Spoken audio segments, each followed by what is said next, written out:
Good afternoon, everyone. Today is the 21st of October. It's Monday morning, and Mark's been reading the book of Matthew. Today, he's going to be reading through the 24th chapter of Matthew. This is the very controversial chapter that is where the disciples come to Christ and ask him, what shall be the sign of thy coming? And of course there's a whole group of people that have bought into the Jesuit preterist concoction that this applies to only 70 AD, which I think is preposterous. I don't think I think it does apply to 70 AD, but not only to 70 AD, because if you follow the chronology of the chapter, first of all, Christ said, take heed that no man deceive you. And he says that you'll hear wars and rumors of wars. The end is not yet. We didn't see nations rise against nation during 70 AD. And then he says this is the beginning of sorrows. And he says false prophets shall arise and deceive many. And he also says this gospel, the kingdom, shall be preached in all the world. I don't believe, and now there's other people who disagree with me, but I don't believe in 70 AD that the gospel was preached in all the known world.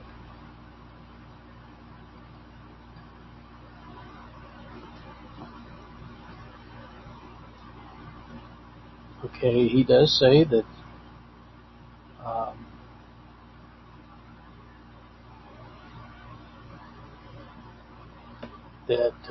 there shall be great tribulation, so this was not since the beginning of the world. Well, since 70 AD, there's been great tribulation since 70 AD, so that can't be only applying to 70 AD. He says there also shall show great signs and wonders. If it were possible, they'd deceive even the elect. Now we know the elect cannot be deceived. And then he says that the sun's going to be dark and the moon shall not give her light. The stars shall fall from heaven. The powers of heaven shall be shaken. The 70 AD preterists say that's all symbolic. I don't believe it's symbolic. They also say that during 70 AD, the Son of Man was seen coming in the clouds of heaven. I don't believe that. I don't think there's any evidence of that.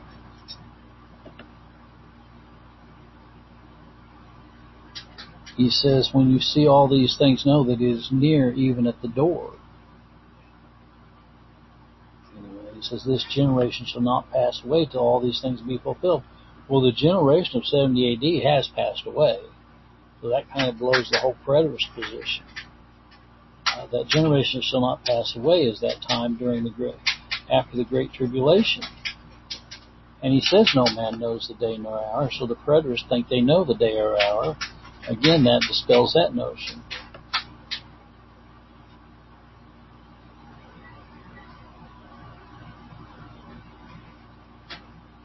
So anyway, I'll turn this over to Mark. I certainly don't believe in the full preterist position. I do believe that Titus came in and destroyed Jerusalem and destroyed the temple.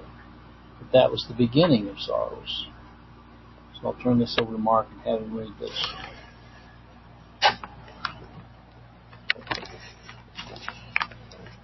Matthew chapter 24. And Jesus went out and departed from the temple, and the disciples came to him to show him the buildings of the temple.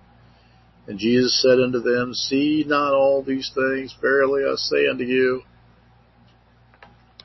there shall not be left here one stone upon another that shall not be thrown down. To set upon the Mount of Olives, the disciples came unto him privately, saying, tell us, when shall these things be? What shall be the sign of thy coming and of the end of the world? Jesus answered and said unto them, take heed that no man deceive you. For many shall come in my name, saying, I am Christ, and shall deceive many. Ye shall hear of wars and rumors of wars. See that ye be not troubled. For all these things must come to pass, but the end is not yet. For nation shall rise against nation, and kingdom against kingdom. There shall be famines and pestilences, earthquakes in divers places. All these are the beginning of sorrows. Then shall they deliver you up to be afflicted, and shall kill you, and you shall be hated of all nations for my name's sake. And then shall many be offended, and shall betray one another, and shall hate one another. And many false prophets shall rise and deceive many. And because iniquity shall abound, the love of many shall wax cold. But he that shall endure unto the end, the same shall be saved. This gospel of the kingdom shall be preached in all the world for a witness unto all nations, and then shall the end come. You therefore shall see the abomination of desolation spoken of by Daniel the prophet stand in the holy place. Whoso readeth shall let him understand.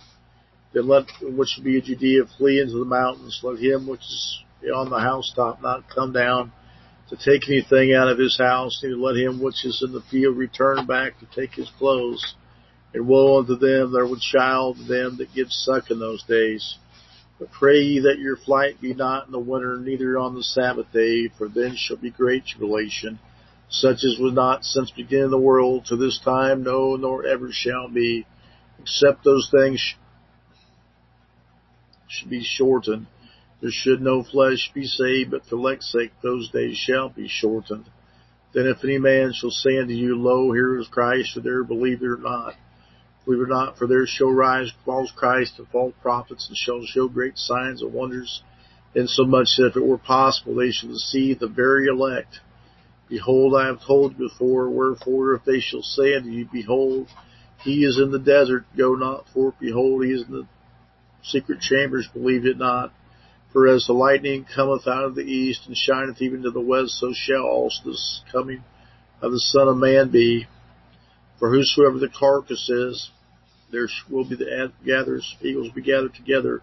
Immediately after the tribulation of those days shall the sun be darkened, the moon shall not give her light, the stars shall fall from heaven, the power of the heavens shall be shaken. Then shall appear the sign of the Son of Man in heaven, and then shall the tribe of earth mourn. And they shall see the Son of Man come in the cloud of heaven with power and great glory. He shall send his angels with a great sound of a trumpet, and then they shall gather together his elect from the fourth winds, from end to end. Now learn the parable of the fig tree. When his branch is yet nigh, tender, and put forth leaves, then you know that summer is nigh. And so likewise ye, when you shall see all these things, know that it is near, even at the doors. Verily I say unto you, this generation shall not pass till all these things be fulfilled. Heaven and earth shall pass away, but my words shall not pass away. But of that day and hour knoweth no man, no, not the angel of heaven, but my Father only. But as the days of Noah were, so also shall the coming of the Son of Man be. For the days that were before the flood, they were eating and drinking, marrying and giving in marriage, until the day that Noah entered into the ark, and knew not until the flood came and took them all away. So shall also the coming of the Son of Man be. Then shall two be in the field, the one shall be taken and the other left. Two women shall be grinding at the mill, the one shall be taken and the other left. Watch therefore, for you know not what hour your Lord doth come. But know this, that if the goodman of the house had not known which hour the thief would come, he would have watched and would not have suffered his house be broken up. Therefore be ye also ready, for such an hour as ye think not the Son of Man cometh. Who then is a faithful and wise servant, whom his Lord hath made ruler over his household, to give them meat in due season? Blessed is that servant whom the Lord, when he cometh, shall also find him doing. Verily I say unto you, that he shall make him ruler over all his house. And if that evil servant shall say in his heart, My Lord delayeth his coming, and shall begin to smite his fellow servants to eat and drink with the drunken, the Lord of that servant shall come in a day when he looketh not for him, and in an hour that he is not aware of, shall cut him asunder, and appoint him his portion with the hypocrites. There shall be weeping and gnashing of teeth. Okay, thank you, Mark. Again, I am not a full-blown preterist at all, and I don't believe that all prophecy has been fulfilled. Have a good day. For now, God bless.